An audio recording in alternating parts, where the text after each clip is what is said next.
Hey, what's going on, everybody? We ain't gonna waste no time. We ain't doing no music, no individual stuff. We just gonna come in here together. What's going on, T? What's going on? What's going on? Um, Had a day off today, but you still always end up finding something to do. But I'm doing good. How you doing? man, I had a day off today too, and I found a whole lot to do. I guess we had the same problem today. Mm-hmm. Yeah, Yep.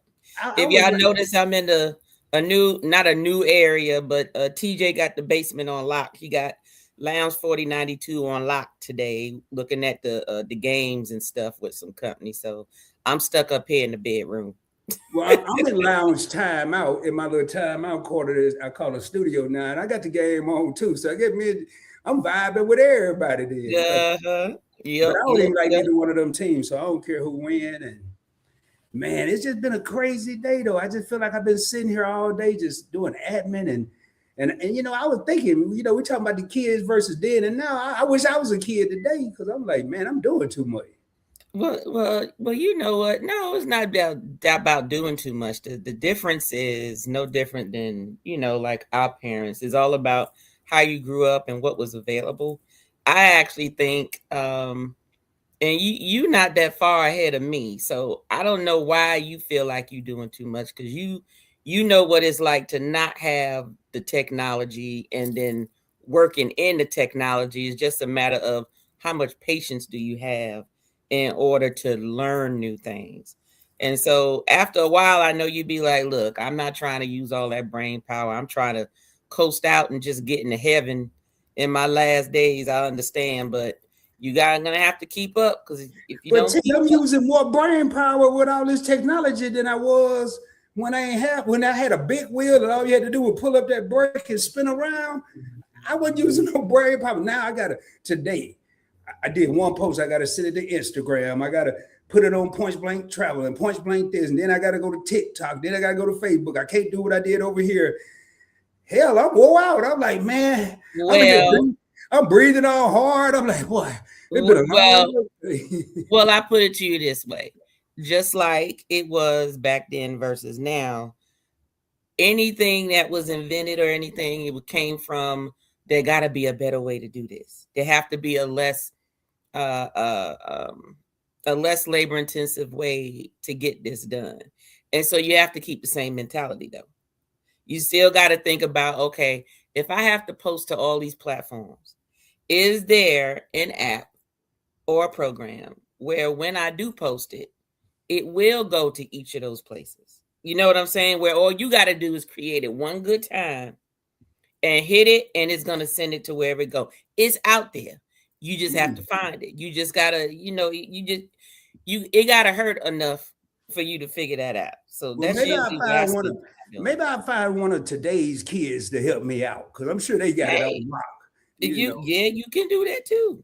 I ain't gonna You mess can with do none of that. yesterday's kids because they gonna be like me. They ain't gonna know what to That's do. not true. That's not true. Oh, hey, welcome everybody to another episode of Live and Direct. I'm sorry, me and Tanya didn't even know we was live. We were just now we knew we was live. But hey, welcome in everybody, man. Tonight we're gonna be talking about the kids then and now. And if you got any feedback, if you remember something from back in the day, man, put it in the comments. We might get to it between now and Friday, but we gonna get to them. You know what I'm saying? Just put them in the comments. If I happen to skip your comment, I'm one of yesteryear's kids. I'm not one of today's kids. Y'all charge it to my heart. Put it back in there again. Don't say, hey, I missed your comment, because I probably missed that one too. Just put a new comment in there and put an emoji. That'll help your boy out. Put a crayon, coloring book. I don't care what you put in there. Just put something in there. So let me see who we got in the house before. Now I see we got House of X in here. I'm just gonna call it out. I ain't gonna pull them up just yet, and then I'll get to the question. We got DT Cruz in the house. We got one of my first guests on the channel, Walk With Me, Tiffany. We got the Wrestling God TV. Thank you for being here. We also got the Nichols 13 in the house. Lisa J. Stocks, what's going on? How you doing? We got somebody named Invent Yours of Spirits. I don't know who that is. But we got Whatever. no, that's hey, speaking of Invent Yours of Spirits, if y'all want to get some in-between comedy, from live and direct that ain't really scheduled, just go to Event Yours Experience. Because when I go there, I get attacked by this woman named Tanya for some reason. But no, we had a good time last week. I would highly recommend y'all go look at some of Tanya's replays on Event Yours because I just went in there to watch, man. And next thing I know, I just Cause had. this be getting you in trouble right here. This right here. This right here. It's okay. Is that It's what they okay mean when because they do now, this? cause Is that what that means? You talking too much? Because no, I've been no, seeing it. no. This mean Oh, you talking too much. oh, This okay. means, yes, get it. Good thing. Like you agree with everything. Hey, Something Tanya, I looks just good, looked over something here and sounds good. hey, it says 36 people over here. Oh Lord, I might get stage shock or stage fright. What they call it, stage shock? Or what they call Look, see, it? look. Now I can scroll, but I can't put them up on the screen. I can help you out with the comments.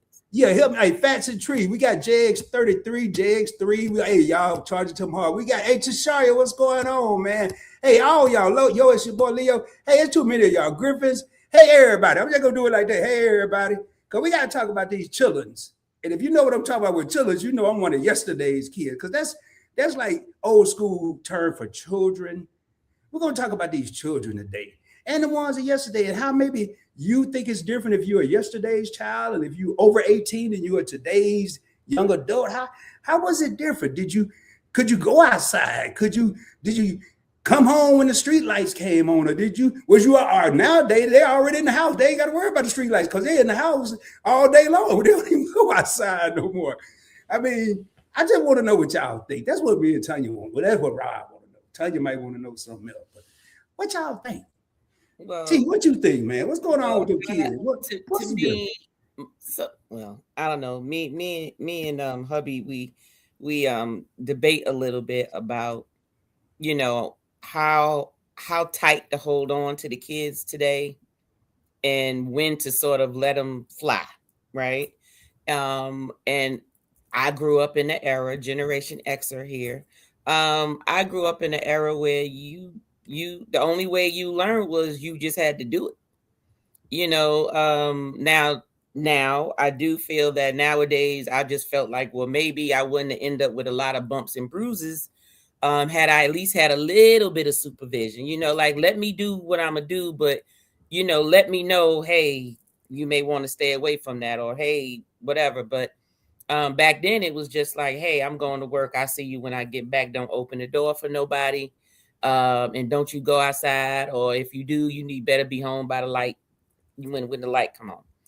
Um, I just think that nowadays there's so much information, so much access to everything. And when I say access, when you have access to information, when you have the ability to reach somebody from where you are to thousands of miles away in just a matter of a second, then there are some dangers to that, right? Some things are good and some things are dangerous. And unfortunately, um, because some of the um, newer generations, they were brought up with technology, that was primarily their outlet. That's how they met people. That's how they developed their esteem. That's how they developed friends outside of school, of course, and family. Um, we grew up, you went out there. The only way you found your friends was you went out there and found your friends. You knew when they was BSing because you there face to face. You know, Nowadays on the computer, you don't know, the child don't know who they're talking to. They could be talking to a 60-year-old perverted man, versus a 14-year-old girl is what they say because everything is typing. Um, Mhm. but me and Timmy do disagree a little bit on how much to hold tight and how much to, let go. He wants to hold tight because he just feels like his days is dwindling because he's Mhm. 60 now. Well, he'll be 60 in a couple of weeks. And so I think he just feels like his life is going the way he's always wanted to go. And he just feels like every time that happens, he just feel like he gonna die tomorrow. So he's just living every day like it's his last day. So that's why he always say, live your best life. Mhm. I feel like let the child do They need to learn some things, and you just give them guidance and give them a little bit of supervision. That's just how I feel about things. But yes, things are more dangerous now, meaning you just need to be more aware. But I think that the children nowadays, because they're so well informed, they are, aware. And they are probably more aware of things than we are aware of things. Now whether they're mature enough or strong enough to, face the situation head on if something came is a different story. But in terms of knowledge, I think that we need to give them a little more credit. Yeah, and one thing I want to piggyback on is what you said, like, the kids, like Timmy holding on tight. And looking at today's world of technology, which we started the show saying it was supposed to ease, brain power and make intensive labor a lot easier. And it's done that. Let's agree that it's done that, but it's also brought, and those were the good apples, but it also brought a lot of the bad apples into the basket, the predators. If before all this technology, I mean, there were predators, but they may have been limited to a city, a town, a county, a state.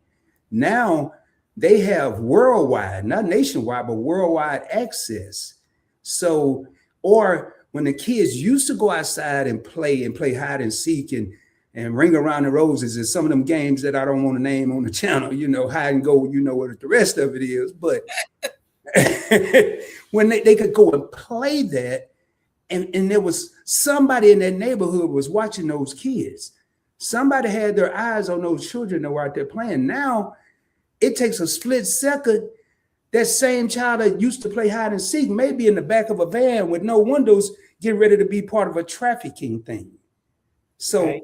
holding on tight, I mean, I think it's a lot of people doing that. And then I think it's a lot of people that's still living back in the day and they're not holding on tight. And that's why a lot of this laxy Well, days. I sort of, I put it to you this way. Let's use that as an example. That example you gave. Okay. Mhm, Back in the day, you say, it was a village watching your kid. Like mhm, a child didn't have to be your child for other folks that were around to be watching and seeing. And if something didn't look right, they were like, hey, get over here or don't go over there, whatever. The number of people who are perverts or people committing crimes and stuff, that has always taken place. None of this stuff is brand new. mhm, What is going on is that you have less people outside watching, right? mhm, Everyone's inside, everyone's busy, everyone's preoccupied. So those same people of danger that are out there, they just have less people watching now. That's it. Did me and TJ, when I say TJ, I'm talking about my TJ, Timmy, mhm, my husband TJ. I call him TJ. I just don't want y'all to get mixed up with TJ Destinations. I'm not talking about that TJ. mhm, Um, Me and TJ disagree. He feels because he hears it more that it must be happening more. And I said, no, it's just that we have access to more information quickly than before. Before, if it didn't happen in your hometown, or if it wasn't so big where it happened on the news, you didn't know about it. mhm, Now you can know about somebody who got raped 10 states away. That mhm, has nothing to do with you, only because you scrolling and you looking at news, and your algorithm is gonna give you whatever it is that you seem to entertain anyway. So if you entertain all of this negativity that you're looking at and reading, is going to keep feeding it to you. I'm gonna give you some more news about, somebody got raped, somebody got robbed, somebody got mugged, somebody got shot, somebody got killed, somebody got, all of that stuff. I feel like those dangers have always been out there. mhm, The only difference is people are just too preoccupied to be more aware, about what's going on around them. People look at their phones while they're walking. Heck, they'll run into a pole if because the doggone obviously what's on their phone is too interesting, they'll run into a pole. So no one's paying attention. You know what? I was standing in my complex earlier, and I was doing a promo for this live stream. And I felt something around me, and it was this dude in the truck. He didn't blow. You couldn't hear the truck. I'm standing in the middle. He couldn't go around me. And I was so engulfed in what I was doing that I didn't realize I had made it to the other side of the drive-through. So even with that, I mean, that's going to lead me to, is it us that are also falling into some of these traps and also assisting the kids in some of their decisions? Mm-hmm. I mean, back in the day, you used to hear, "Do as I say, not as I do." I hate that. But hold up, let me finish. Now, hell, the parents want to be just as cool as the kids. Some kind of way it reversed. I don't know when it happened, but it was a warp. You hate what? Well, no, I hate to hear when parents used to say, "Do as I say, not as I do." Because I don't care what you say, kids are going to always emulate what they see. Mm-hmm. Always. It's either going to be one or two things. Either they're going to emulate it because they feel that's what's supposed to be done, or it's going to bother them so much where they just totally go the opposite way and say, that's not what I want to do. It's one or the other. You know, you can talk and say all you want, but that child is going to look and see, what are you doing? If you tell me not to smoke and I turn around and you a doggone chimney, then how you telling me not to smoke? So what's the ordeal here? You know, now you can tell me not to smoke if you're a person who doesn't smoke anymore, and you're equivalent, and you're also giving that story to a child to let them know why they shouldn't smoke, and giving them examples of what happened to you because you smoked and you no longer smoke, and this is how it is made you better not to do it. That's one way, but you don't just say, "Do as I say, not as I do." But let me tell you something. I'm gonna tell you something from experience. My mama smoked, and she had a Virginia Slim Menthol 120 cigarette about a block long, with ashes hanging out the end. And she said, "Boy, don't smoke." And remember when they had them candy cigarettes that you can buy for about a dime and puff, and then smoke come out? Ain't none but powder. But she had a friend. My mom always had a friend nearby. It might not have been right there with her. But mama, you smoking, first of all, you ain't gonna be brave enough to even say that. And then that friend she had, it depended on what size my daddy's waist was at the time. It was called his belt. That was the end of the conversation. I didn't need no explanation. You ain't had to break no encyclopedias out. You, my mother, done told me don't smoke. I don't care if I do got a candy cigarette. I know you're gonna whoop my ass if I do different than what you tell me. I don't need no other explanation. Okay, so because there's some other pieces to what we discussing today, but yeah, they are. Let me ask about that, because I'm curious to know how people feel in the chat, and you don't already ask the chat to answer your last question. I hope you making do you remember what it was? You remember what the question was? Look at you. See. Can somebody tell me what question I asked a while ago? I really forgot, man. You got me over here hyped up, getting whooped and stuff. Look, so, as a parent, those of you who are parents in the chat, would you rather be feared or respected? I'd rather be respected. Really? Yeah. Which one do you think is going to get the most response? Probably fear, but I'd rather be respected. Okay, well, we'll see how folks feel in the chat. Yeah, let's get this one while we remember the question. I'm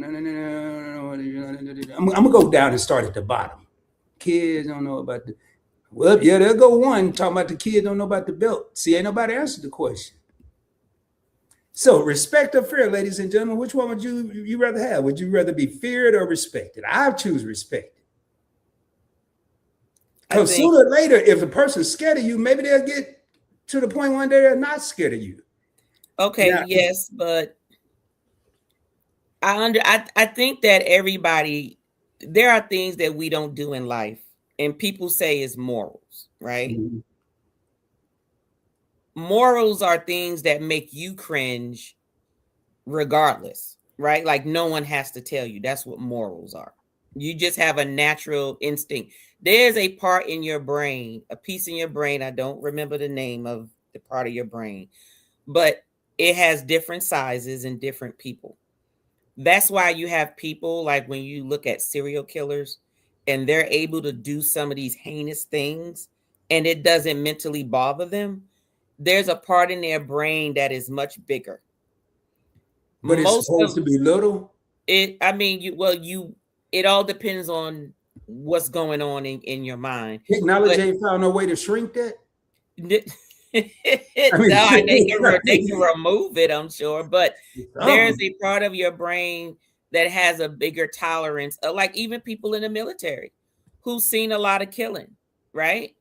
Depending on how much your mind can retain and it not impact you, it's gonna vary. That's why you see some people that they can actually look at certain movies, at certain things, and they don't need to cover their eyes.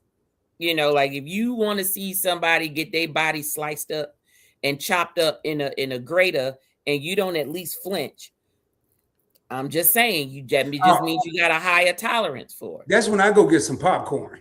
Well, I mean, it doesn't mean that you have to be the one to do it, I'm right? leaving. I'm closing my eyes and ears, everything. I don't like that. I don't watch horror Yeah. films. There are people who like to torture people in this world. There are people who like to just see, who just have a certain thing about themselves where they just like to see hurt amongst others.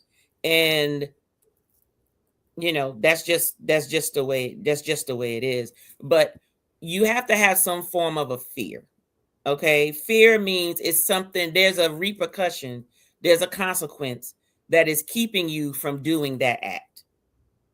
That's basically all fear is. You're scared of the outcome. You're scared of what could happen, right? Hmm. Respect comes with maturity. You don't start respecting anybody until you start understanding and having that relationship, even as a child. Depending on how much you're in that child's life, it could most of the time it could be fear from the beginning. That child doesn't know what respect is. They don't understand respect until they're able to understand what you're saying and how to apply it to what they do or don't do on a daily basis. Before that is all fear. I don't want my mama mad at me. I don't want daddy mad at me. It makes me feel this way, I ain't had that or problem. I didn't want my mama whooping me. I ain't want my dad right. whooping me. I didn't care if it Whatever was the outcome nothing. was, that's basically what it was. But how many Then what I'm about to tell you before I have another AARP yeah, moment over here. yes. Forget this question too. Yolo said both. She'd rather be feared and respected. So did Jiggs. He said both. Deidre said fear. Leo said respect. Cam family said combination but stronger unrespected. Seems like it's about 50-50. Fear might get a negative response less trust. Deidre Mm-hmm. says that Josh says fear. She says respect. Fast and Tree said respected. Nickel said both. I like the both, so I didn't even think of that. Just Mm-hmm. asking said respected. Etta said, oh, she talking about the Media Now Awards. The Griffins, now this they got 3 children, y'all. They say respect it, but in today's parenting, it takes a combination to get the point across sometimes. And that's why I said I didn't think of both, because that's a good point. The people that said both, I'd have to side with that because I was gonna ask, do we think that fear sometimes lead to respect? Okay. Well, you're asking the question. My I mean, answer to that is no. Those are two totally different things. Fear is consequence. Respect is I know better, so I do better. That's all that is to me. Um, Meaning a person respects what you say and they trust it, so they follow it because it makes sense to them. Okay. Um, it's no different than you can't discipline your kids in the same way. no. Each of your kids are gonna have a different personality. You're gonna have that one child that no matter what you say, they got to challenge it. They got to find out for themselves. That's going to be the one with the most bumps and bruises. But guess what? In a positive note, that's also going to be the child that's probably, and they'll probably take more risks in life, but they'll probably also be a lot more successful depending on how they used that inquisitive mentality that they have, right? Sometimes you have to know how to nurture certain things. It may be negative in some way, like you may say, "Didn't I tell you not to stick that fork in the outlet?" But you just may get a child that be like, "But I gotta do it. I know you told me not to, but what if I don't get electrocuted? I might be that 1% that don't get electrocuted, or this might not even conduct the electricity. The electricity might not even be that strong. It might just fizzle my finger a little bit. You know, it's always going to be that those people in the world that say, but you're saying you saying there's a percentage that it might not happen. Same thing, sex without protection. You don't know how many times I've heard people say, "Yeah, I'm pregnant now." And I'm like, "Oh, okay. So were you trying to get pregnant?" And they're like, "No." I said, "Were you on birth control? Were you using protection?" "No." I said, "So you were trying for a baby then?" "Well, not really. I've done it so many times and I've never got pregnant all this time. So I don't understand why it happened today. Risks, chances, Mm. whatever, So that's basically all it is. And then you have the other child that's sort of like in the middle.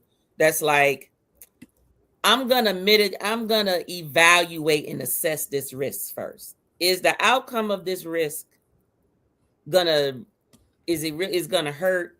Am I gonna get in some major trouble, or is it some trouble or outcome that I can like get over it and move on, right? And then you have the other child that's like, whatever you say, mom and dad, no problem. Will take your word literally. They won't argue about it. They won't. It just means that that child trusts you at that point.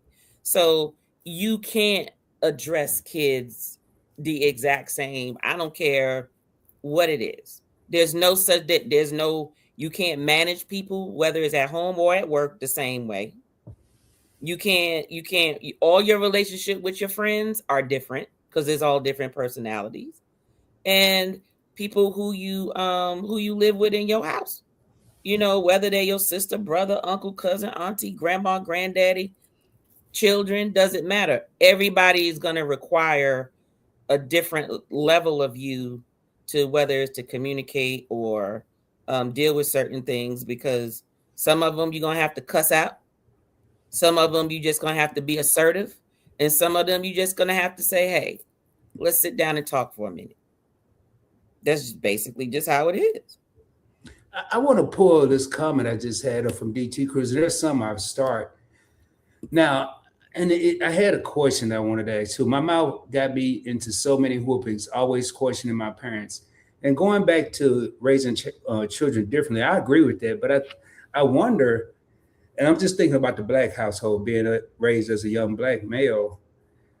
My brother and I, we were 3 years apart, totally different, but we were a package deal with my mother's friends, with my father's friends, not so much as our friends, but we got disciplined the same together. If he got in trouble, I got in trouble because he got in trouble. And Ooh, I will whoop my sibling tail. Be like, "Boy, you wait till you gonna get another whooping when we get back in the yeah, I house." tried it too. Then it ended up into another whooping. So I was just getting whooping after whooping because he wouldn't, but there was no difference in the discipline. Now that I think about it, and I've never thought about it until you just said that. And the crazy part is I knew that and I believed that, but I never thought I actually experienced what you're talking about, where it was no shift in, okay, now I guarantee you, had there been a son and a daughter, there would have been a difference. But since there were two males, 3 years apart, I don't care how you slice and dice it. Really, at no point were we alike. I mean, I'm 3. He's just not learning how to walk, even that little. So it just made me wonder is because I really wonder where did the change happen? Where did the change from? We've done shows about the big mamas. We don't have to revisit that. We've done shows, all types of shows. But where did it where did the change come from when a little bit more parenting was taking place? Because we'll talk about kids and the parents just give them a device, a phone, or a game, but I don't think it's always the parent. The kid's gonna see it anyway. They're at school learning on these devices. Right. Well, one, to answer your question, but also looking at Daryl's comment on there, questioning the temperament of our parents were different. But this is one thing you also got to realize, how much did they know? And like I said, we can say black, white, Hispanic, Mm-hmm. whatever. When I say it, I'm speaking from a culture perspective, not your skin color, Mm-hmm. culture perspective. Okay. In the black culture, there was not a lot of parenting education. There was not a lot of your parents learned whatever was in their environment. And I'm not saying all, because not everybody grew up the same or in the same exact environment. I don't care what generation it was. Okay. Everybody, there's all different socioeconomic statuses. There People have different access to things, different connections, different resources. I'm speaking of those that had the least, which was the majority of the black culture, okay, Mm-hmm. in the United States.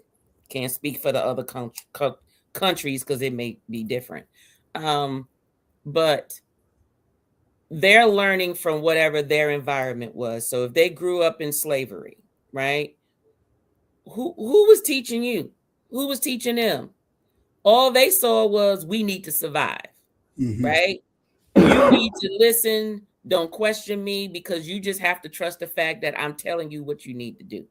Mm-hmm. Okay. And the kids got treated as such. So if the kids saw that, oh, well, whooping this person kept them in line, well, then that's just the outcome of what obviously I'm supposed to do.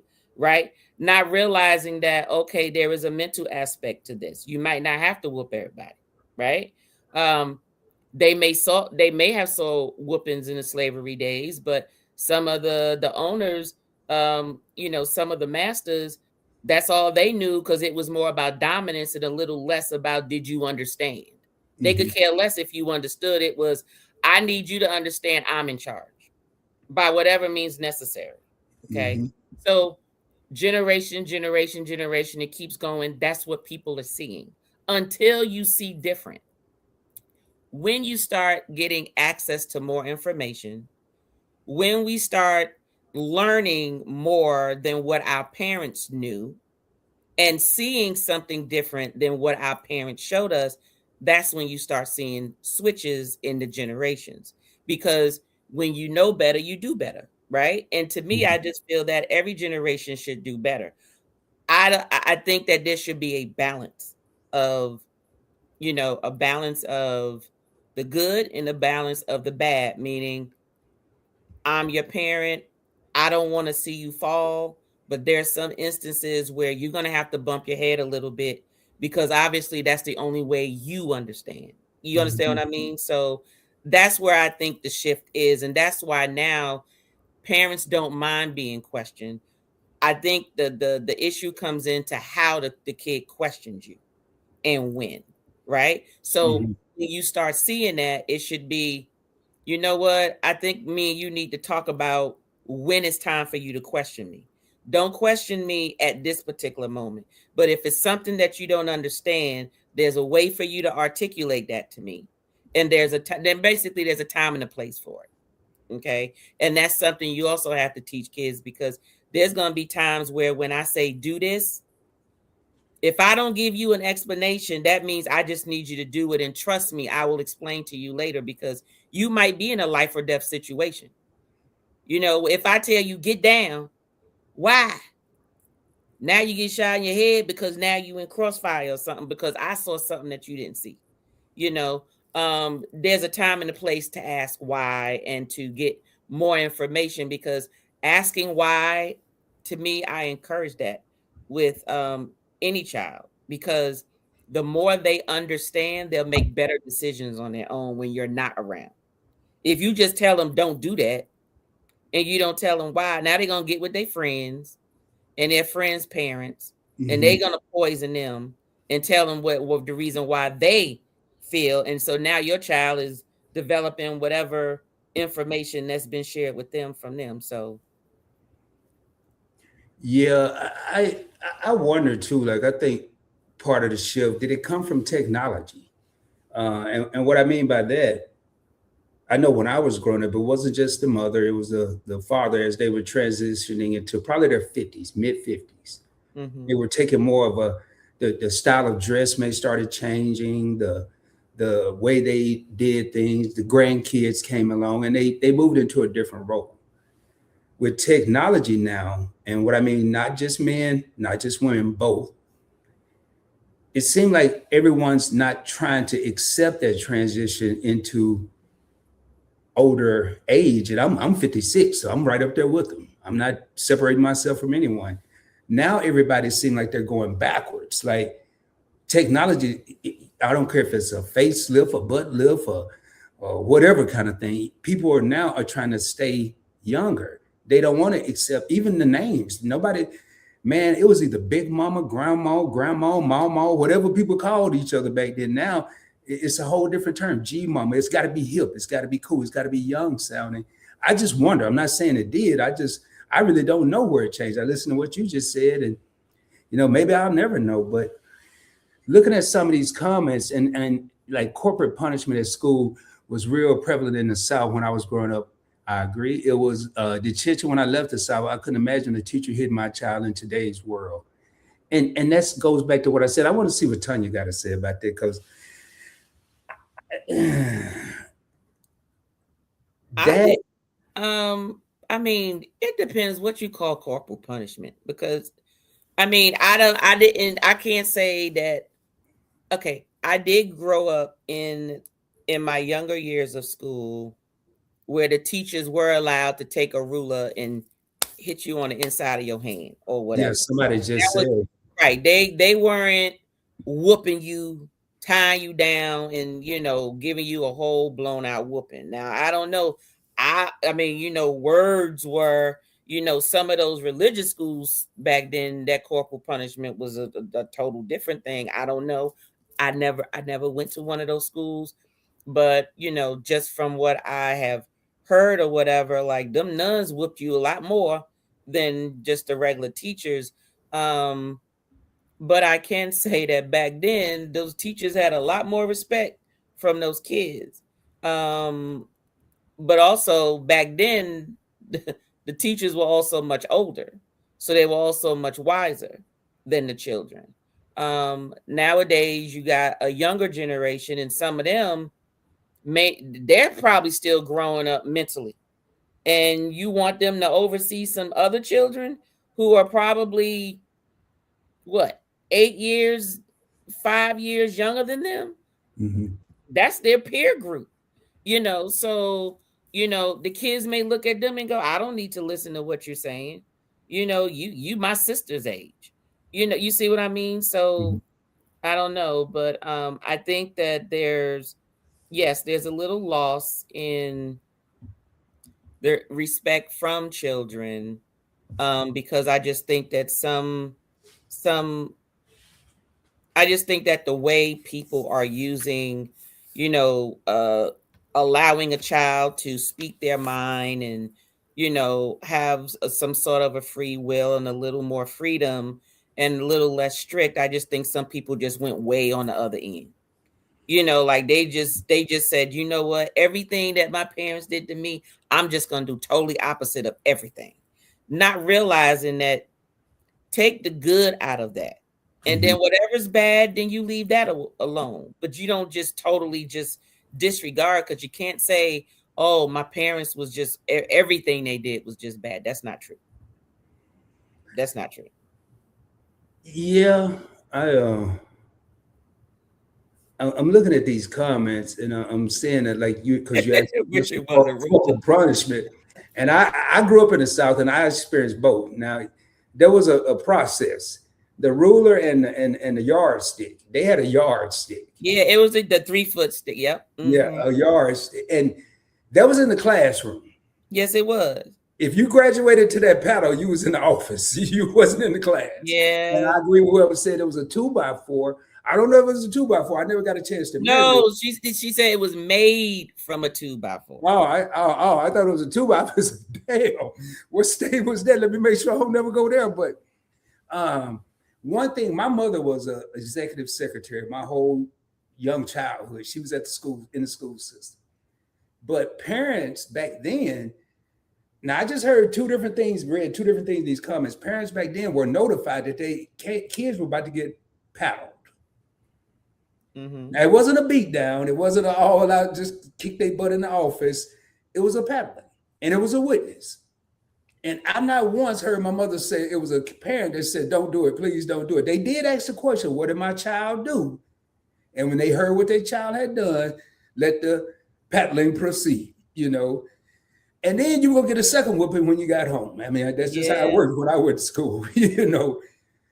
But unfortunately, I didn't get two whoopings because my mom was gonna whoop me right there in front of everybody in the office. I only got one, but I still got it was equal to two because my feelings were also devastated and I was Hmm. embarrassed. But now, ain't no sense in calling a parent because the first thing gonna probably come out of the mouth, you don't hit my child because it goes back to what I said. I think telling you a few bad apples that were in there annihilating these children and Hmm. doing who knows what to them behind closed doors, messed it up for the people that were properly disciplining maybe a child. But now you got people over here grabbing them by the collar and hitting them 58 times. You can't do that. I mean, I just always think it's always, I ain't gonna say one or two, it's more than one or two. We'll say a couple thousand. I don't know the number, but I think that's where that went out the window because you got people over here just taking advantage of, like you said earlier, that power, that dominance, that Hmm. whatever. I'm not gonna say masculinity. I'm in charge. I'm in control. And you're dealing with a child. Come on, man. And there are people who have that. Their whole thing is they want power. They want to dominate, Mhm. and it starts from when they're younger. That's just who they are.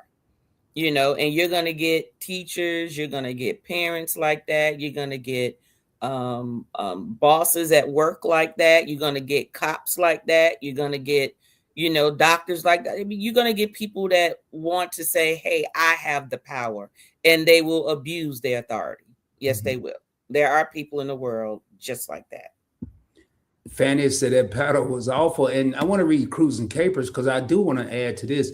When we moved to South Carolina, I was in middle school, and the assistant principal had paddles they used. My mother said that was not happening. Now, I will say where I grew up, the male wasn't hitting a female.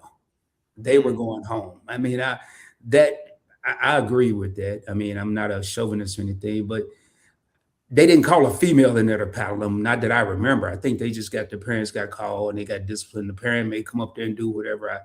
I didn't have any sisters, so I don't know the whole story behind that. But that would have probably caused a riot in my hometown. I mean, I don't know, but uh, and we do like we said we had some. Oh, who was it? Fanny Steele, Cruise Cape. I think we came up in the last era of the paddles. Can remember being in pre-K early '90s, and our principal used one, but shortly after that, never saw discipline like that again. Yeah, I graduated in '87. I don't even know what year I was around with the paddle. I think the paddle followed me through probably about to '87. I don't know, man.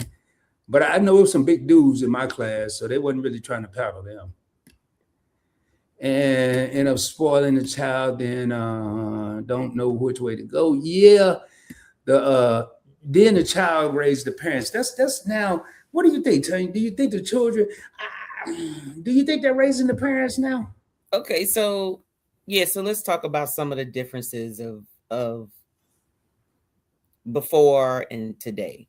Mm-hmm. So I'm curious to know in terms of raising the parents. So my assumption, and Nichols, please let me know if I got if I got it right, do a thumbs up. If I got it wrong, just elaborate. Um, we're not talking about elderly parents and all that stuff, right? That's my assumption. I'm not thinking that because that's just life. It happens. Doesn't mean you have to raise them. Some people put their parents in nursing homes or whatever. So my assumption is we're talking about um, you thinking that your parents know better and they making decisions and asinine actions that's like creating consequences that really could be avoidable. That's my assumption when Nichols says raising parents. Let me know if I'm right about that. Nichols, put a thumbs up if that's what you're talking about.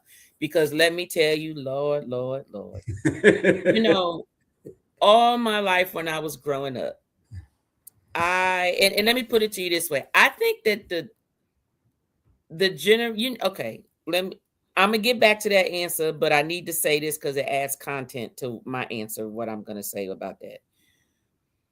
What I have found was the era of the Generation Xers, since we were the first introduced to the technology stuff.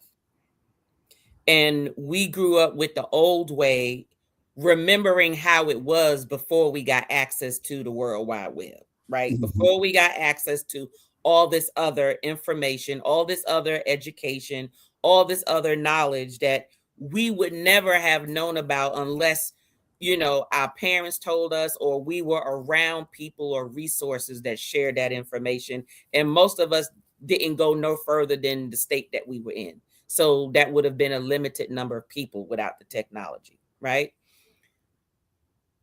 My thing is, because the Generation X generation is the first ones to get this additional information, we were probably the first to identify that our parents might have been wrong about some things, or they were not accurate about some things, or they used certain sayings just to control you or to get a result because that was the only way they knew, even though it was not true.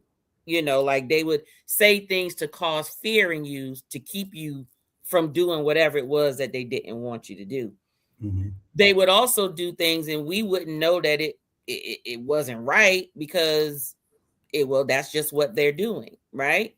But as you get all this information and you begin to realize that, oh, you ain't had no damn sense. You start to, as the Generation Xers get older and the more information you get, it's like when you see certain things, some of our, with some of us, our parents do, and you like, how old are you? And you made that decision. Like, where was your brain? Where was your logic? And I'm not talking about parents with dementia and Alzheimer's. I'm talking about ones where their mind is just right. And you realize that they are disrespectful, some of them. Some of them are very, what do you call it? When, I can't think of the word. Describe it. I probably know it. Condescending. They're very, they really don't have a lot of logical sense. A lot of time it goes more in line with what's best for them, which is why they're making that decision for you, not necessarily what is just the best decision. And sometimes I just go, do I have more sense? Does that make sense? Now, let me put some on your mind before I get to these comments real quick. I just want to let it marinate. We hear, we've heard, we've lived it. It takes a village. We've heard it. Some of us lived it. Some of us didn't. Now, we obviously, the people that was running the village ain't running it no more. But we hear all these people that want to help and let's change and we need to be a better society. We need to be a better culture. We're doing it for the culture and all this bullshit. Then when it comes to acting on it, why don't some of these people that may have already proven that they can grow or be part of a village, maybe move to a different village and assist with that village instead of saying, oh, that ain't my child, I raised my child. But then they're the same people that are turn around and say, we need to be a better this, we need to do better, we need to. That's well, what. I can tell you this. Tell me this, Tanya. Tell me. I can tell you this. From Alabama to Arkansas. Tell me. There's a say it again. I said from Brooklyn, Arkansas. Tell No, me. no. See, that's okay. That's okay. I said from Brooklyn. I had. D- Daryl, I saw your comment, Daryl. You are exactly right. Oh, I won't forget. I will never forget. I said, And just because I didn't act on it, all hey you man, doing don't is forget what you was about to say. you are Don't forget adding, what you was about to and say. when the payback happens, Don't forget when what the you was about payback, to you ain't say. gonna know. You're not gonna know. Look, I'm gonna be like how they say the Lord gonna come like a thief in the night. You ain't gonna know the place, know the time. That's all I got to say.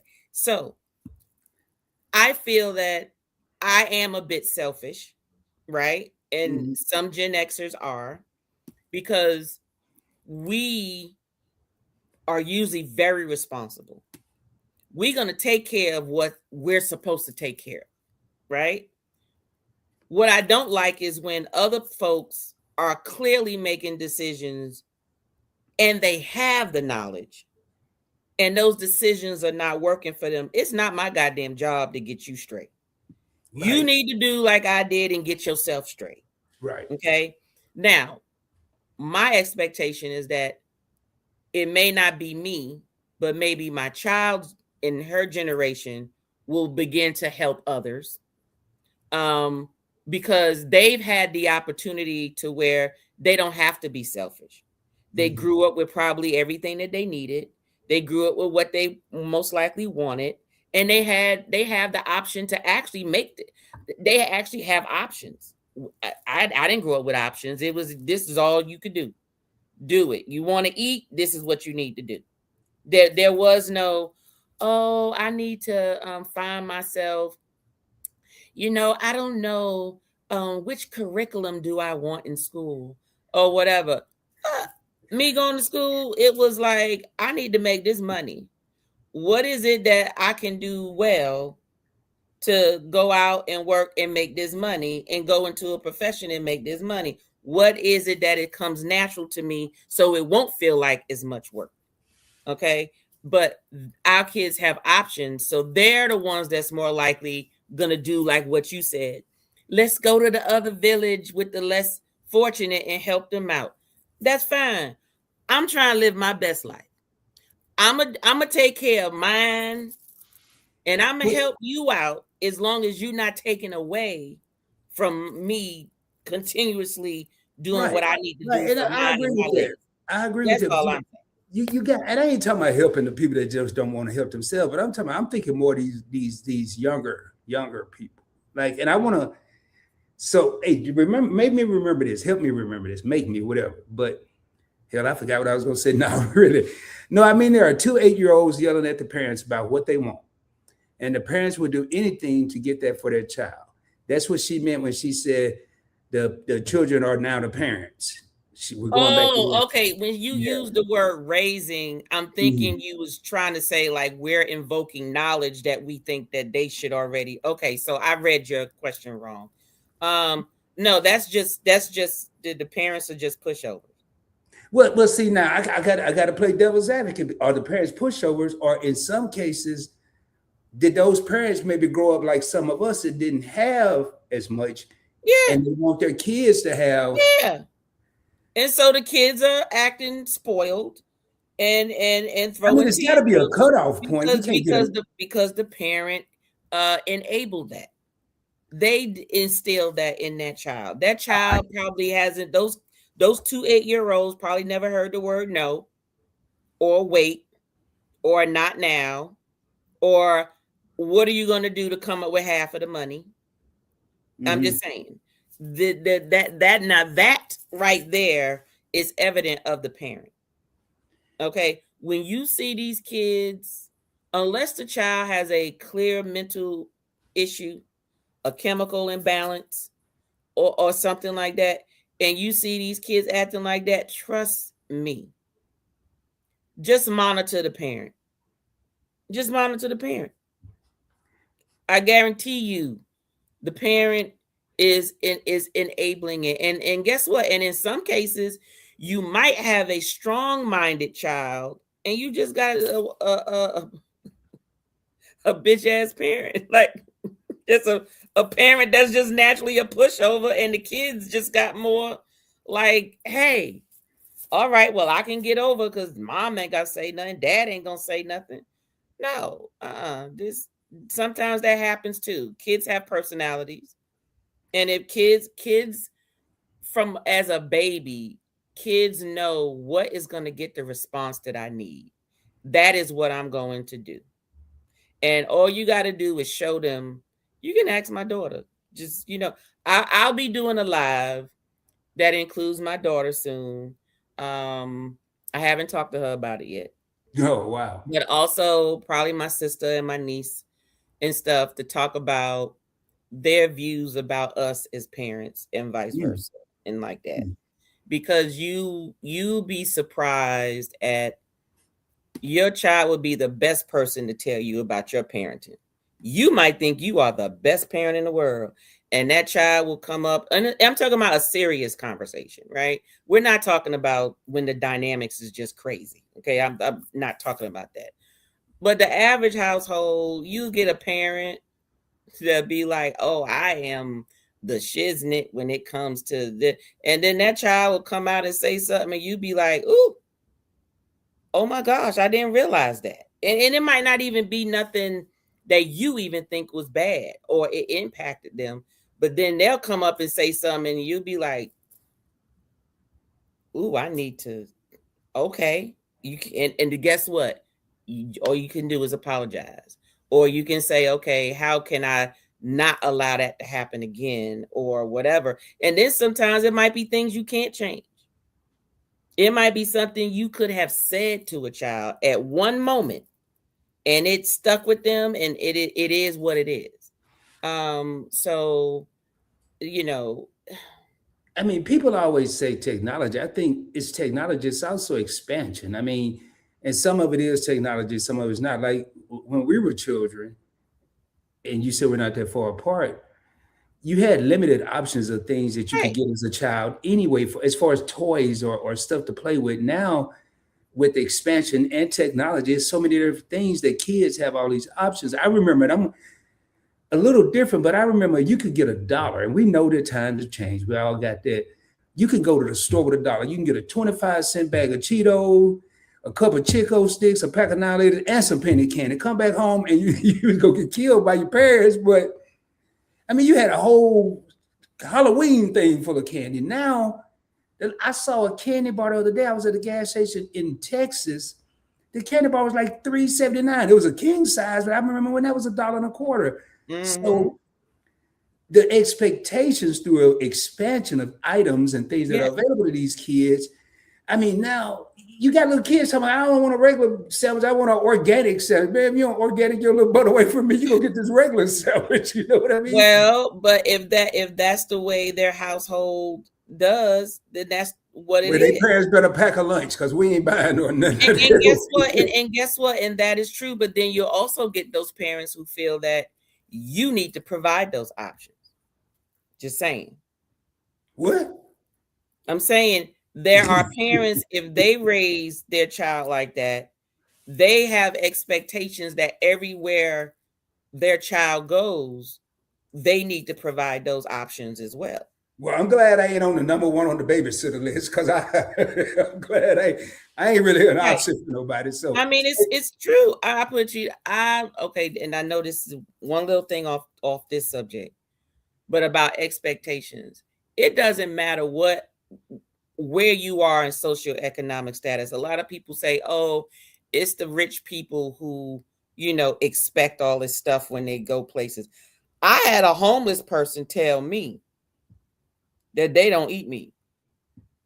They were talking about they were hungry, oh Lord. and they said that they were hungry. And I had bought lunch, but I ended up not eating that lunch that I purchased.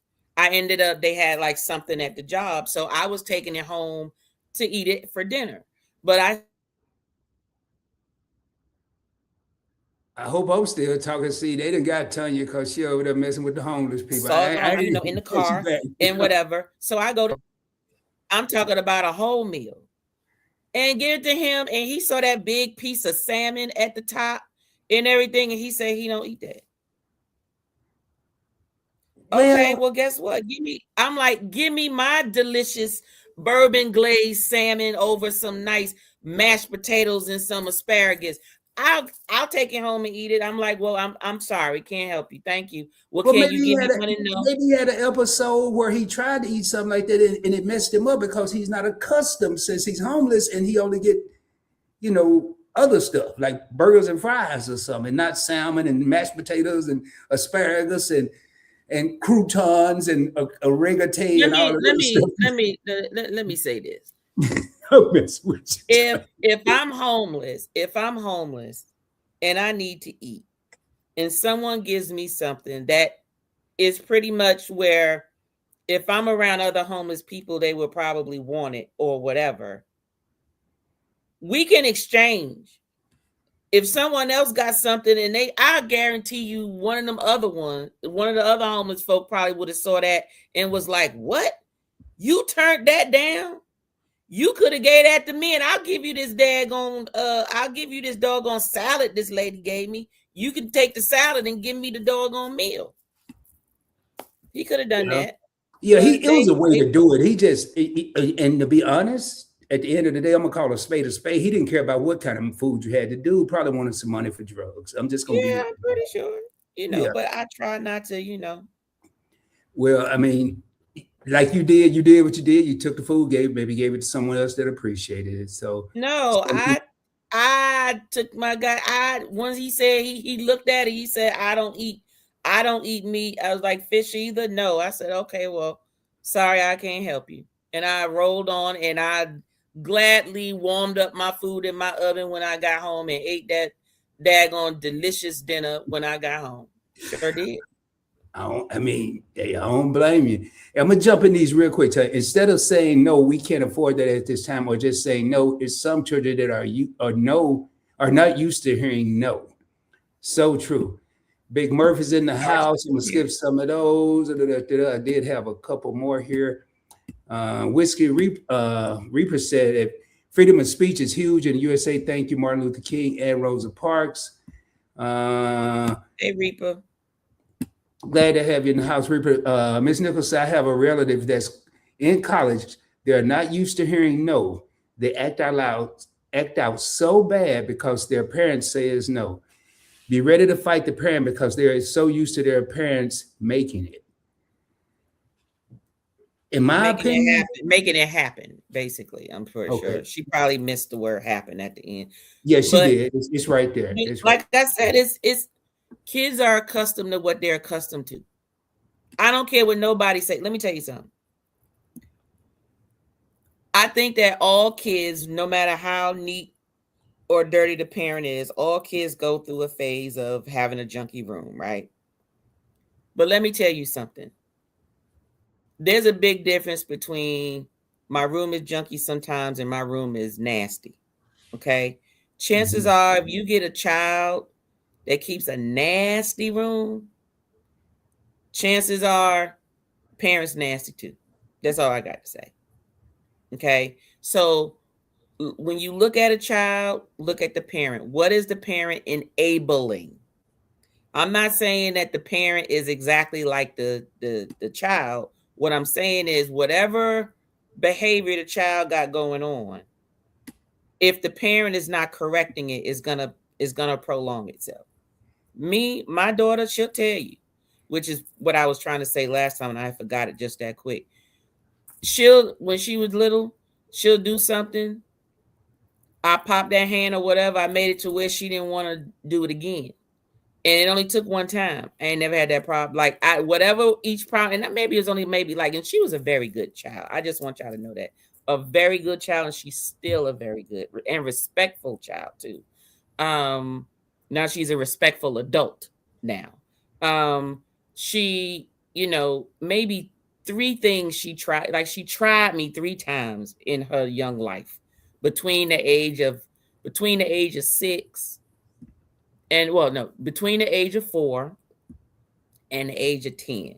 She tried me three times. Mm. And I never let it go past that one time. She never repeated any one of them things ever again. Ever again. Now her daddy, different story. Because her daddy is one of them parents.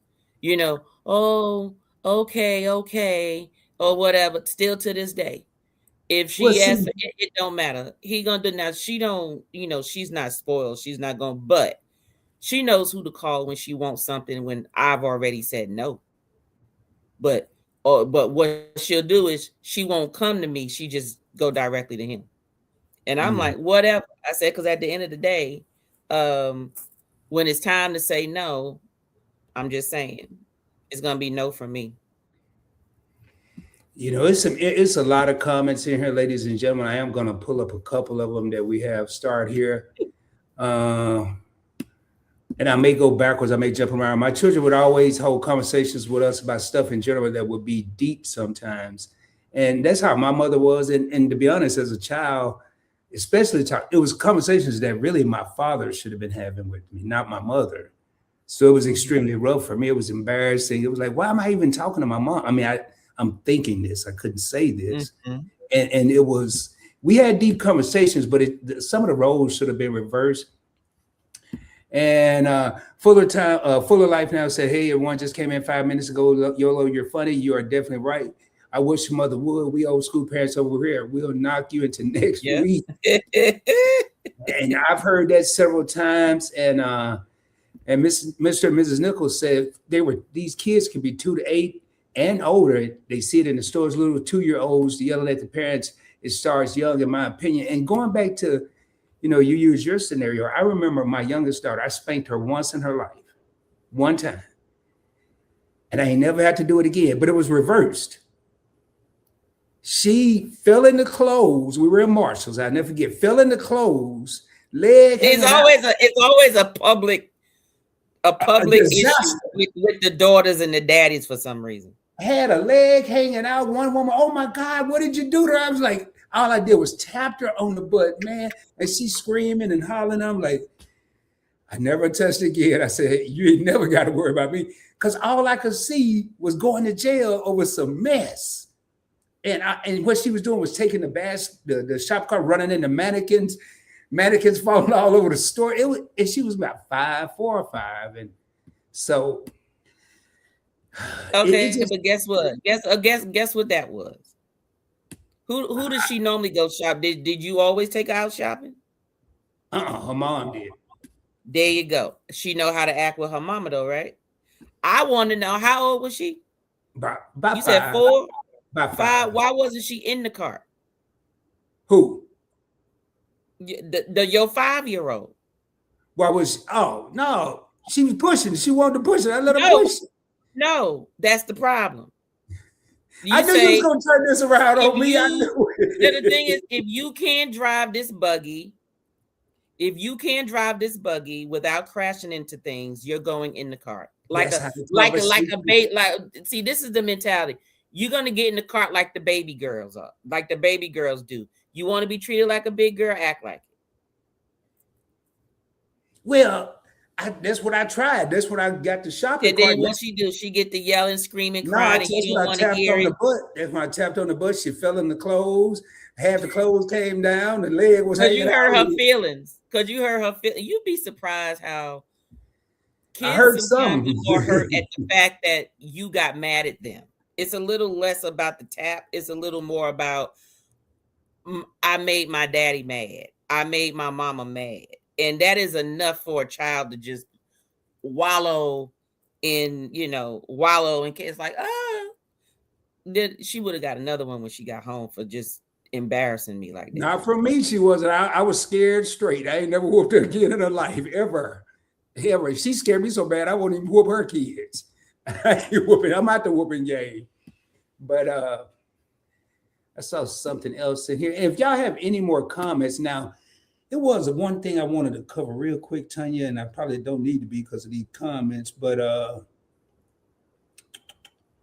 one of the things that they're saying, and I just really want to know how to do this, because it says encourage outdoor adventures and limit screen time. Yeah. What you say? It said what? It says encourage outdoor adventures and limit screen time.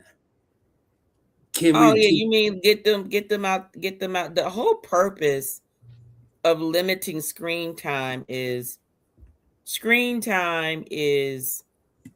just you and a device that you where you create your own selected world, right? Mm-hmm. But the real world is not that. The real world is not customized to to for you to only come in contact with who you want to, when you want to, where you want to. Life is not like that. And so the only way for you to understand how to interact with people, how to communicate with people, how to deal with awkward situations, how to deal with conflict, okay? You have to be involved in those situations. You don't learn by reading about it. You Mm-hmm. can read about it, but now you got to practice it. It develops a muscle that over time you begin to just is just natural. Those bullies, in elementary school and grade school, let me tell you something. School was exactly like the world. You Mm-hmm. had people who liked you, people who didn't, people who were out to get you, people who wanted to see you fail, people who wanted to see you succeed, people that you got along with, people that you didn't. You had the strange people, you had the dumb people, you had the smart people, you had the rich people, you had the broke people, you had the folks in between. School really developed your social skills. But they started to segregate inside schools. Like they would start to take the gifted, and I'm talking about not the gifted short bus kids. I'm talking about the gifted smart kids, right? Mm-hmm. And they would segregate them in a certain area where all their classes were. Mm-hmm. My daughter was amongst that, and I'm like, this is my first time hearing about that because when I went to parent teacher conference, this was down here in Georgia. And I grew up New York. You had recess, everything. Every child understood what anxiety was. Everybody at least had a fight. Everybody at least something in your life during grade school happened. Okay. And you had to learn to deal with it, get over it, but be resilient. My daughter, went and they're like, oh yes, all the classes are upstairs. And I'm going, so all your classes is just on this hallway? And the teacher's like, yes. I'm like, well, what about, lunchtime integrating with the rest of the kids? Like everything is just in this hallway? Oh, well, they integrate with everybody else during lunchtime. Okay, well, what about other times? Like they don't have math class with the other students. They don't have electives with other students. Like no, all of the gifted, all of the smart kids went with just this hallway. It's like they kept them separate from, I guess, the normal students is what they would Mm-hmm. call it, because they said that they might be disruptive and it may stop these kids from actually learning what they need to learn and doing their projects. I was like, I ain't never heard of that. But that's how the school system was here. And I was just floored. They didn't have recess. There was no outside. I'm like, what do you mean? Now one of these kids is as wide as a couch. Cause I mean, every PE you had to take PE. Everybody, oh, I used to hate those strength tests. You had to Mm-hmm. hold on to the bars and hold it for a certain amount of time. And you had to pass PE. You had to have some sort of physical. Only way you can get out of PE is either you was in dance, you was in cheerleading, you was in uh um some other active class was equivalent to physical activity. And you had recess. The only time you didn't have recess was in high school. Elementary and middle school, there was recess. There was recess. So, there's a lot of And see, differences. I so disagree with that segregate because in the workforce, in the normal workforce, you're going to be around all types of people. I mean, I don't care what your position is. You may not deal with them every day, but you're going to encounter them, and I mean, when I joined the military, I got a chance to see how the different walks of life. I left Arkansas, went to California, and that was a shell shock in itself. Then I go to the military, and then I'm like, man, this is just totally different than what I'm used to.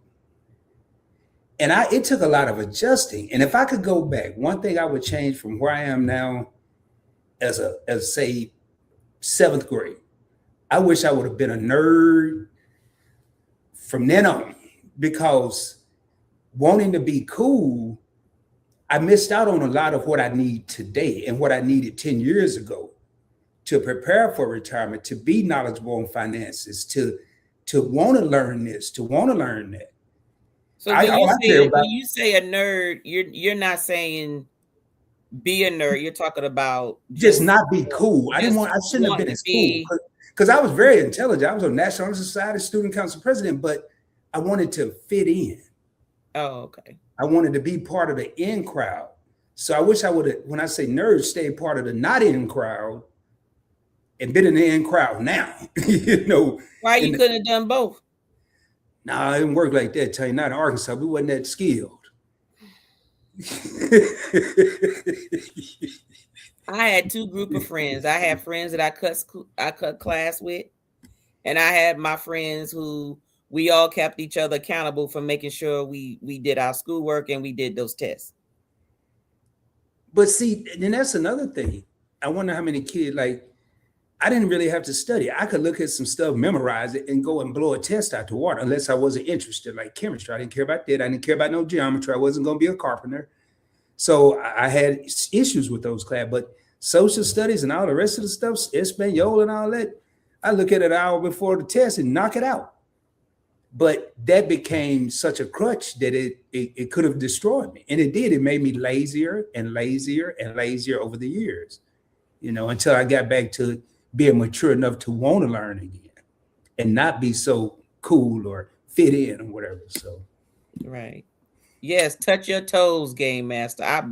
Man, you sit there and they put that steel box at the foot of your feet with the little thing at the top, because when you, however flexible you was, your tip of your fingers had to push the little scale so they know how far you was able to stretch. I was like, I hated PE.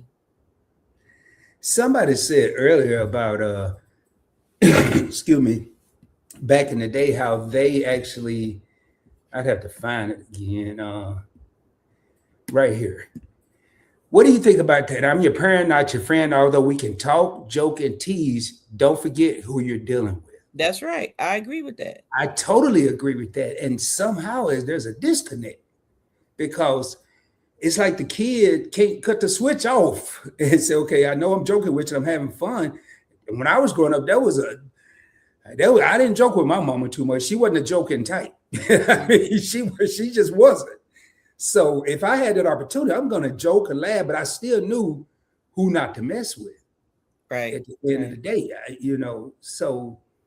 I mean, I agree with that. I mean, my daughter, we joke and stuff like that, but she knows now. I put it to you this way. Sometimes it's reverse, because I've always been open and honest with her, because I didn't want her to be a child growing up thinking her parents were perfect, because a lot of times that's what also impacts kids, is because if you grow up and your child thinks that you never do anything wrong, that you grew up like the perfect kid, you didn't do anything bad, you didn't break any rules, you didn't lie, you didn't curse, you didn't do whatever, that way when they come across that, now they don't want to talk to you about it, because they're going to think you don't understand because you never been through it. So they go talk to someone else. So I would always overshare. I've always had I just overshare with my daughter, and my daughter used to be like, I don't want to hear that. I don't want to hear that. Why you tell me that? And I'm like, I'm just letting you know, your mama, because we got on the subject about, she never really brought up the subject of sex or anything. She just doesn't like She don't like, she just don't talk about it. Mhm. And so I would always be the one to share and be open about certain things. And I told her how old I was when I started. I told her about the mistakes that I've made. I told her about the issues that occurred. And she used to be like, "You are telling me too much. It's too much, it's too much, it's too much." She was like maybe 11, 12, or something like that. But I wanted her to know that your mama's not perfect.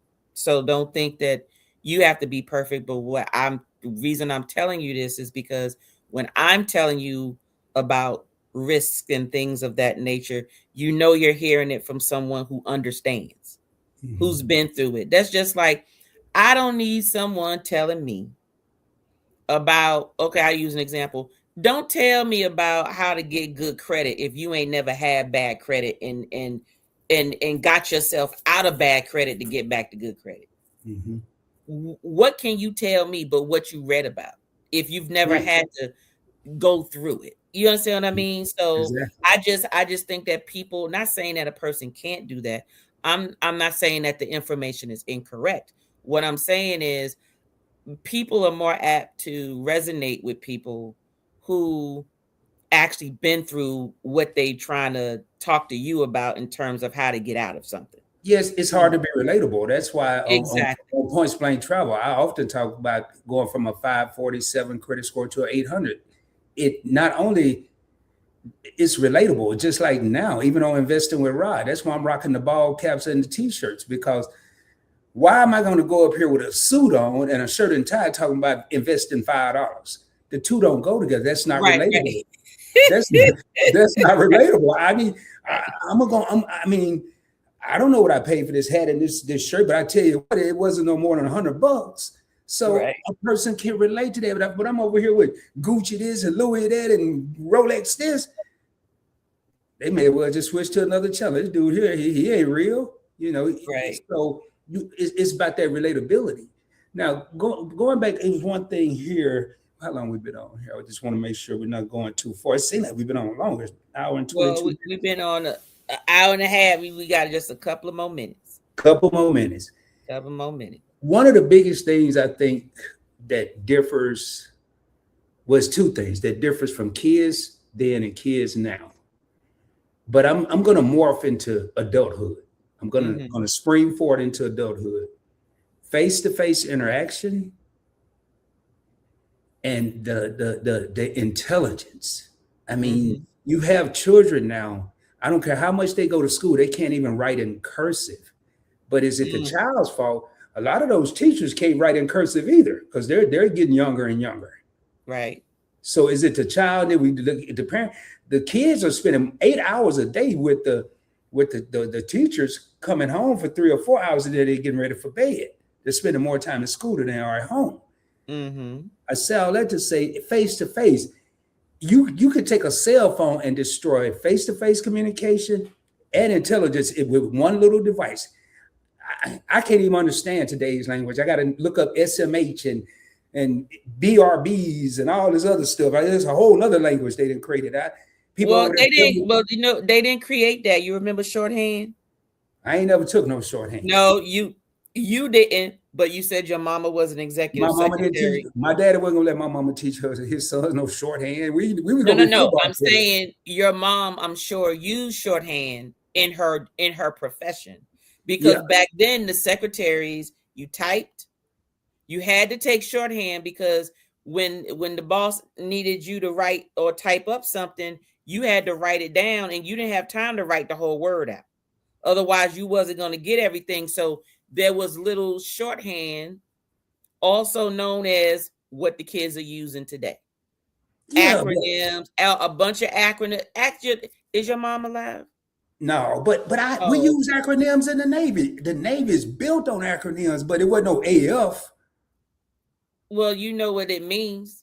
Yeah, because I had to go Google it a couple times. Why you had to go? All you had to do is look at the content it was used in, the context that it was used in. Well, it what it no, Tanya, you no. The Okay, beginning, it might have been one word out of five that made sense.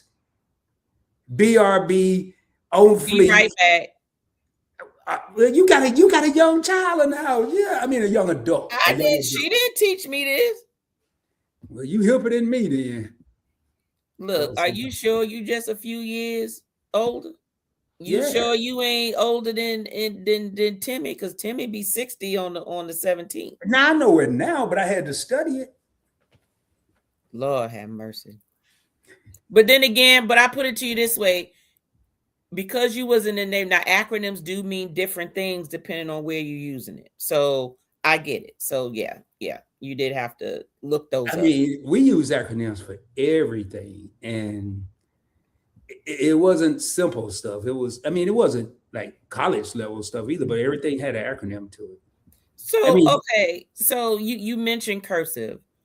Okay, so what are some okay, there's a lot of things that we feel as that we learned growing up that we feel like they should have taught the kids that, right? But if mhm. you really think about it, outside of writing your signature, which really your signature does not necessarily even need to even look like your name, it just has to be some form of symbols or letters or whatever that you put together to represent that you signed it.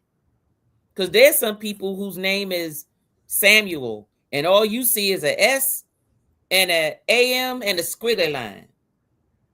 If And you it's look at my like, signature, you just gonna see my initials and a couple squiggly lines in there. see, that's what I'm saying. So it's not even like you're really writing cursive with your signature. So But it's outside of your signature, what do you need cursive for? Think about that. Do we need cursive? Everything is being typed. And even if you do write it in a certain way, people want to see it in print so people can read it, because the problem is there are people who write cursive that have very bad handwriting. And you mistaking an I for an R, a U for a W, N for a cursive R, like all kinds of stuff. So there's a lot more errors with cursive writing than there is with print or typing. So do they really need cursive? Cursive was supposed to be so they could sign their name and all that type of stuff and write letters. Remember that? We would yeah. write letters. We don't write letters no more. So you know what people do? They'll type their letter, but in a cursive font to make it look like it's a cursive letter. Unbelievably, I'm gonna have to agree with the Griffins and agree with you. You bring up a great point with the typing because you don't have to know cursive for typing. No, You don't you have to don't. know cursive for. Everything is typing. My problem is some of these kids don't know proper grammar. They don't know how to say a sentence without the word like somewhere in it. And I'm like, I'm gonna just need you to pause. You don't need to say like,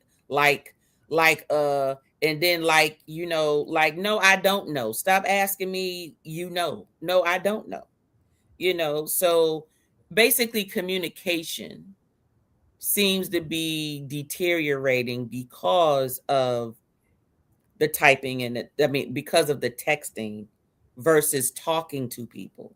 There's less people physically speaking to people. So therefore people misinterpret what people say. They mess up relationships because in their mind they're reading it one way, but maybe it was not intended that way from the person who sent it. There's and it's because people don't want that awkwardness, meeting someone for the first time, or going to meet somebody that you don't know, or just saying hi and introducing yourself. Is much easier to do that behind a keyboard. Most people talk a whole bunch of stuff, Yeah, right, Rod? they're extremely Like bold on the keyboard. Yeah. people, be in the chat talking smack like you, Rod. And it's just Wait, wait, wait, what you mean like you ride? Whoa, whoa, I whoa! I might say heard calling me that. Alabama. Look, but I might save it for whenever I meet you. I don't know. I might never meet you face to face. Are But you if gonna I meet me ever, one day? but I gotta trust me, be. I'm gonna hold back some of it until I see you face to face and see what you got to say. Ooh, I'm gonna make okay. I'll see you about 2030. Nah, I'm gonna see you before then. You might be the forgot by then. But nah, I mean, you bring up a good point. Now, the Griffins said they taught them mainly to know their signature. Now, with my signature, you can try. I can give you at least 100 times. You'll never get the R right. You won't. Mm-hmm. And it's certain ways that I look for it to be, and will draw it in a second, will write it, whatever. It's almost like a drawing. And everything else can be squiggle. I don't care how you squiggle the rest, because I'm gonna base everything on that R and probably that T. And it's not gonna be a normal R nor a T. And it's not gonna be a cursive R nor a T or a printed one. Where a T at? My last name. It's What's your last- Thorndexter. Thorndexter. What is Thorndexter. Can you call me that from now? Say that again. Let me spell it in the chat. I want you to call me this from now on. Mr. Thorndexter. I got to hold up. I'm typing, y'all. Lord have mercy. Yeah, that's my last name. That's your daddy last name? He said it was, but I think it was a combination of like the past. Okay. Lord have mercy. Thorndexter. Oh, I spelled that wrong. I mean, it wasn't UR. You see, you threw me off, man. It's Dexter. Let me spell it again. Make sure you look me up when we get out this. Tell you I can't do you like my damn name ain't no Thorndexter. Well, what's your name, bro? I ain't gonna say it, but and is it Roderick, or is it just Rod? My mama didn't like me when I was born. What she call you? No, it's really Roderick. Name you? Well, okay, what's your name? It's Roderick. I'm about to tell you. You chill out. Roderic. No K. That was mistake number one. Every Roderick in the world got a K except me. Okay. My middle name should have an O because I'm a dude, but it ends in an A like I'm not a dude. So and it's a common name. I'm not about to give you my whole government name, and I don't need no identity theft. But it should be a O, but it's an A. I'll tell y'all mine. And my last name is named after a little town in Arkansas. I think one of my ancestors was a slave in this little town. No, for real. Why you ask me? Did I tell you? Then you laugh at me. Hey, matter of fact, all right. Anyway, so that's my name. No K. And I got an A instead of an O, and I'm named after a little town in Arkansas because somebody in my family was a slave in this little town. And this is for real. Okay. You ain't gotta believe it. I'm telling you the truth. I didn't say anything. I didn't say anything. All I gotta do is probably look at a couple of me and I what's the names? He probably done said your name. You ain't lying. See, look at the Griffiths. Because I know I should have kept that going, man. I couldn't do you like that no time. Yeah. Now you know we got to call a truce because I could have kept that going because even the Griffiths. I think I'm gonna name my puppy that when I get one, Thorndexter. Come here, man. Thorndexter. The nigga said I knew it was. All right, man. But hey, y'all, we done hit 1 hour and 33 minutes, man. And we get ready. Y'all, I have to end this on a laugh because I actually created Points Blank Experience to ease some of the tensions, not just off my day-to-day movements around YouTube and life, but to give people a place, just like at Event Yours. I've never been over there and not had a good time. Never. We give you a place to kind of unwind. You can go over there and get your drink on. You used to could get your drink on over here, but then I had some things happen. You can come over here and get your drink on. I just can't join you. So we're just trying to have a place where people can come in, unwind, relax, reminisce, give solutions to issues, now learn from one another, and just grow, continue to grow and just have fun. So you got anything to add? Tell you now that you think my name is Thorndexter, I got you again. Then now you can't hold that against me because I told you the truth. I told you the truth. You said Roderick. You ain't give me nothing else but Roderick. That was more than I don't even like the name. You didn't get that. Well, I knew. Look, Rod. I mean, there's only going to be but so many names with the darn word Rod in it. Well, I only changed it to that because they couldn't say how it was supposed to be said where I grew up. I was Rodney, Robert. I was everything but Roderick. So I just said Rod. How can you? And they still call me Rob with a B. I still need to find out what the last name is. I'm gonna tell you what it is as soon as we finish this live. You know what? Just text it to me because Oh I yeah, the want to. I gripping. want to Oh laugh. yeah. I want to laugh on the live. I need people to see my face, depending All right, on well, I'm gonna how text it to bad you it is. right now. I'm gonna How text it to bad you. it is. I'm gonna text it to you, and before we get up, I want you to look this town up in Arkansas and see if I'm telling the truth. Just I don't need you to be over here doing nothing extra now. All right, I'm not. I'm not gonna say nothing. I'm Hold just on, gonna. my phone. I got this iPhone 6, so I got to do some. There you go. All I see is two cameras on your phone. You need to upgrade that, Rod. No, I don't. It take all the pictures I need. No, you. What you do is you put that as your backup. Tell you, I don't need no backup. I don't even use it as a front up. I barely use it. I don't. Like this only the third text I just sent today. Nichols said they can't get their name right either. What? Who is they? The Nichols? Nichols. I don't know whether it's hubby or the wife. You just say Nichols. I think this is the wife because I think they go Desmond above it. Yeah, well, yeah, I messed Desmond's Miss logged Nichols' in name too. up yesterday because I got some bad intel. All right, I just texted to you, Tanya. And then look at matter of fact, I'll do it because you ain't gonna do it. I'm gonna send you a screenshot of that time. No, you gotta do it. That's really it though. Really, I wouldn't kid you. I wouldn't kid you. That's not bad. But now And, look up the and town. you know what? And Anwar did say your whole name. He said I it think wrong though. I thanked him yesterday for saying it wrong. well, how did he He say put it? he put some extra letters in there. Go back and watch the thing. He put some extra. Look at what I just sent you. Okay, I looked at it. Uh-oh, And, see, look at that. Look at that. The Griffiths just looked up the town. They got a population of 1,581 people. I'm okay. telling you. Just call me D. I'm trying to, he said just call him D. Okay, is it Desmond? Is it Desmond or Desmond? Man, ain't nobody that technical. Well, I forgot you It from matters. New It York. matters. Just like you wanted that O at the end of your middle name versus the A, No, don't I it? didn't want it there. That's what the English language says. I didn't want it there. Everybody thought I was a little girl. They thought And it they had. starts with an O. It took me 3 years to get therapy because of my name, man. So, okay, so in summary, we've identified that the environment around us now has impacted um the way our children um can grow, basically from playing age all the way up into adulthood, just because of the nature of the village not being the village anymore.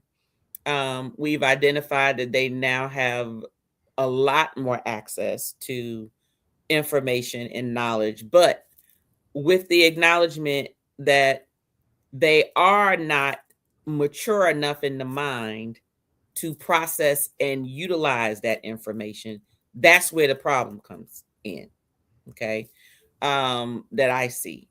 Um, the upbringing of the parents of this generation was very different than what these kids probably would want to have. They want to have the parent that's just sweet and nice and kind all the time, which that's just not real life. And as a Gen Xer, because that's not life, then that's not what you're going to get all the time. You're going to need to know how to navigate these streets out here, and navigate life. And you have to learn to be resilient, which I think is the biggest issue that the new generation is lacking, and it's resilience. And resilience is very important because without resilience, you're going to get a higher suicide rate. Without resilience, you're going to get people who are just going to give up. You got depression. There's a lot more mental issues that come about when they don't understand, when they don't have resilience. And resilience in a nutshell is just learn how to roll with the punches and then get back up and dust yourself off and do it again, and know it's okay. It's okay to fall. It's okay to not know everything. It's okay to not get everything that you need, that you want. It's okay for something that didn't work right. You know what that means? That means, what did you learn from it? apply whatever you learn from it and try it again. And eventually everything will work out. Um, and I also believe that nowadays the parents like us, um, because we know better and because we also have more information, that we at least owe it to our children to really have a discussion about maybe the way that we do things and, communicate in a way to where it's like no one's saying change your parenting, but just identify things that you probably know. Like, you know what, I think I can probably communicate with my child a little better. Or I think that I can, maybe spend more time with my child, or make time or whatever the case is. Just do better. Like you want them to do better, we need to do better. So, but in terms of growing up, I'm sorry. I think that my generation was the last generation that just had fun growing up. And these kids right now are just always in serious situations. They're always mentally tormented because they care so much about this world. My daughter's a straight tree hugger. She doesn't want to use AI at all and will get mad and pissed if you Mm. talk about it because you know how much water it takes to cool to be able to use AI? You're just messing up the earth. And I'm like, girl, this thing make me do stuff faster. What are you talking about? Like that's just where I am. And you would think that her generation, but she's Gen Z, she's not Alpha. So the Alpha generation, which is after her, those are gonna be your robot kids. Those are gonna be the kids that are like, give me all technology, whatever, and they're going to be down for it. That's that generation and after. But I think my daughter's generation is going to be the ones. You remember that movie Demolition Man, Mhm. where you had all the people who liked the technology and the way of life they lived up, and then everybody else was underground? My daughter gonna live underground with them folks. She gonna live down there. I guarantee you, she'll live down there because she not gonna want to do whatever the technology say should be done. Wow. She didn't get that from me because I'll use a tool in a minute. So, Well, I'll say this just real quick, piggybacking what you said. I think as time has evolved, a lot of what we're witnessing is no different than what Tanya said this at the beginning of this live stream. It's always been like this. It's just a different look now. mm-hmm, And if you go back, I remember when I first got in the military, I remember my parents said, y'all kids just different now. And now we're saying the same thing. These kids are just different now. mm-hmm, And these kids are going to be saying that when they become full adults, like in their 40s and 50s. And I think that's always going to be the case. With children today, I'm a firm believer, and I know it's an old cliche, you can lead a child to water or a horse to water, but you can't make them drink it. I had a great mother. She taught me everything right, but I still, on my own doing, went against the grain as Curious Rod or Curious Roderick, whatever you want to call me. Really, it was dumb Rod, but I had to find out on my own. mm, Sometimes we are pointing fingers at parents, and you may have a great parent. That kid is just gonna have to just go test them, mm-hmm, see if they gonna get in trouble. Is mama gonna really do something? Is mama gonna live up to what she said? I tell you, Tanya will. Now, there's some mamas out there that may mm-hmm. not, but Tanya, if she says she gonna bust your head, I believe her. I'm sorry. With a white meat. I, you know, so a lot of times I think we're so busy pointing fingers, but do we really have any? We know the problem, or we know what we're calling the problem, but do we really know how to fix it? I just think it's going to happen regardless. There is no fixing it. There's as long as there's evolution, you're gonna get what we're going through. Can you highlight a full of life now's comment for me? Is at the end, I think. So I agree with that, but I also want to put out to say it goes back to, remember what I said, when you look at the child, you got to look at the parent, right? Mhm. Because usually, whatever the child is used to, whatever behavior that is or lack thereof, why is it like that? The reason we're go getters is because we didn't have, we had to go get. Mm-hmm. I'm a latchkey kid. I'm also playing mama to my siblings, while my mama's gone, so I was living like an adult or having to do things as if I was an adult or figuring stuff out. So because I didn't have, or because I always had to be independent, being a go-getter is just a natural instinct in me because my situation was I didn't have, right? Fast forward to today, there's a lot of things, or I think that I could have been a lot further than where I was, or maybe even better than I am, had I had what my daughter had, basically, right? So you as a parent, a lot of times you try to provide things for your child, and it's not always monetary, but you provide things, whether it's knowledge, whether it's emotional, whether it's mental or whatever. You try to provide things that you were lacking, right? And you try to give them information to where they don't always have to bump their heads if they don't have to, right? Like if you're going to bump your head with some stuff that you don't know about or that we don't know about, Right. and we'll work it out together. But the reason they're not go-getters is because they never had a reason to go get anything. It's all So given to them. they already have. My daughter does not know what it's like. I remember getting letters from school about, oh, we got to do this for a project. And I we had to ask Auntie and them, can they help chip in so we can get the supplies for the project? Mm-hmm. My daughter grow up, there's a whole list of stuff, and we just, oh, okay.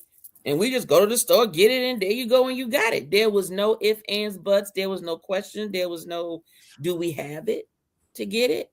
Or hey, we need a parent to come, at such and at 12 o'clock because we need you to volunteer at least 4 times a year to do whatever. Yeah, I'm there. In my day, mom like, I gotta go to work. What you mean? Ain't nobody 12 o'clock. I'm on my shift. I can't come to your school in the middle of the day. Can we do it after work? Can we do it before work early in the morning? So there was a lot of less involvement from our parents than the Gen Z generation. They're not go-getters because what did they have to fight for?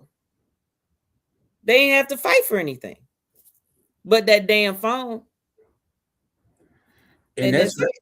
that's what I was going to say. And I'm not going to ask this question. I just want to give everybody something to think about. Back when I was a kid, and a lot of people in here when we were kids, when we had to learn some or research something, we went to the library. There were no games at the library. You didn't play. Now we're handing and being handed a device. Well, the same device I can learn from is the same device I can play games. I can go on social media. So kids, it goes with evolution again. Kids are given things and they have more options, and we're pointing the finger. The kids are different. The kids are bad. The parents bad. It could be the stuff that's around us is really the issue. I mean, and like I said, we may not never know the answer. And Tanya and I both agree. As long as this world is continually changing, we're gonna have to ride with the punches and deal with it a better way. We can do better. I can do better as a grandparent. I can do better as a father. I know I can, but why am I not? That's what I need to look in the mirror and ask myself. And that's all I really got to say. We just need to maybe look in the mirror and see what can we do. Like Tanya said, when I said I wanted to save all the villages, maybe we need to concentrate on our village. If everybody concentrate on their village, we ain't got to really worry about everybody else's village. Well, right. Well, if everybody did their job, then it'd be less to worry about with others, But some people rely on other people to help them, and it's okay to lean on each other when but as long as it's a give and take type thing and not just always give because Yep. And with that being said, y'all, I'm gonna just hit one more little button. I want to thank YFC, your favorite couple, Hall of Fame inductees, for that $5 super chat. Rod, someone dropped some coins. I just did that for the children. Had to really? Give them Okay. I didn't even expect it. Hey, y'all, I hit the wrong button. But no, I got a little young person that do that too. So, hey, man, thank y'all for tapping in. Please subscribe to Event Yours. Phenomenal things. Also, TNT Connect, man. I saw a thing. I got to tell you, where did they get that cartoon picture of Timmy? I promise it looked just like him, man. I don't know if it's AI, GI. I don't know what it is. I did it. Chat GPT did it. So go. That's his new. What's the name? That's subscribe. Yep. Subscribe to all the channels. Points Blank Experience, Event Yours, TNT Connect. Man, we just having fun. We're just trying to lighten the load. That's all we're doing. Hit the like button on both channels, whichever channel you're on right now. When I say share us out, Tanya is the master of sharing on YouTube, and I greatly appreciate it because a lot of times I can't remember everybody that's going live, and I'll see hers. When you hear me say, just tell somebody about both of our channels. Maybe they're not on YouTube. Maybe they're on Facebook. Just tell them about it. Just say, I know a place where you can have fun. And maybe learn a little something at the same time. If nothing else, reminisce, talk about big mamas and kids and everything else. So you got anything else, T? No, just want to say thanks everyone for joining us and commenting and just joining us within this discussion. We're just trying to come up. Just know that it's Rod's turn to come up with the topics for February, just so y'all know. So Rod's turn is February, then it's March. So we're gonna February, we're gonna be talking about love. We're gonna be talking about love in the club. Love in the club. I'm kidding, y'all. I don't know what we're gonna be talking about. I got a whole list of she won't even give to the show. I ain't getting you now nothing. I'm a chat GPT topic though. Hey y'all, it's gonna be their fault if I get it wrong. But that's what we're gonna talk about next month. Love in the club. We're gonna have T-Pain gonna be the guest singer. Lord, and he's gonna say he's in love with a stripper. No, y'all, we gonna get it. I don't know what we're gonna talk about, man. Hey, life is rough, man. We gotta laugh. If we can't laugh, sometimes we have to laugh to keep from crying. Y'all remember that. With that being said, we're gonna get out of here. I'm gonna go ahead and hit this end button. Tell you about to leave, or you about to clown me about my name? No, I'm good with your name, but I need you. If you ain't gonna tell me your middle name, then I'll tell you my middle name. Hold up, y'all. We out of here. Much love. Y'all have a prosperous week, a great day. Go whoever is gonna be in the Super Bowl, and we'll see y'all in February. Stay tuned for my topics. They're gonna be off the chain. I can guarantee you. Much love, y'all. See ya.